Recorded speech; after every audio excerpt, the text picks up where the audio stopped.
సంఖ్యాకాండము 17వ అధ్యాయంలో మరి దేవుడు మోషేకి ఏమని చెప్తాడంటే, ఇశ్రాయేలీయుల యొక్క పితరుల కుటుంబం నుంచి 12 కుటుంబాల నుంచి 12 కర్రలను తీసుకొని నేను మిమ్మల్ని కలుసుకునేటటువంటి స్థలమైన ప్రత్యక్ష గుడారం యొక్క శాసనముల ఎదుట దానిని ఉంచుము.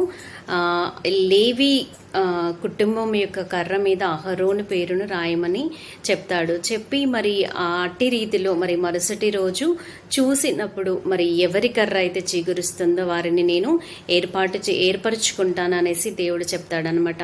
మరి దేవుడు ఎట్టి రీతిలో చెప్తాడో మోసే అదే విధంగా మోసే చేస్తాడు. చేసిన తర్వాత మరి మరుసటి దినమున ఆ 12 కర్రలని గమనించినట్లయితే కనుక అహరోను యొక్క కర్ర అది చిగురించి పువ్వులు పూసి బాదం పండ్ల గలదాయన అనేసి అక్కడ ఉంటుందన్నమాట. మరి ఈ దినాల్లో మనము మరి దేవుని చేత ఏర్పరచుకునే వారి లిస్టులో మనం ఉండాలన్నా, మన యొక్క ఆత్మీయ జీవితంలో మనం చిగురించి పువ్వులు పూసి పండ్లు ఫలాలు ఇచ్చే వారంగా మనం ఉండాలన్నా కూడా దేవుడు మనం కలుసుకునేటటువంటి స్థలమైన ప్రార్థనలో మన యొక్క హృదయాన్ని నిలిపే వారంగా, మన యొక్క హృదయాన్ని ఉంచే వారంగా ఉండాలి. అప్పుడే మనము ఫలించే వారంగా ఉంటాము, ఏర్పరచుకునే వారి లిస్టులో ఉంటాము.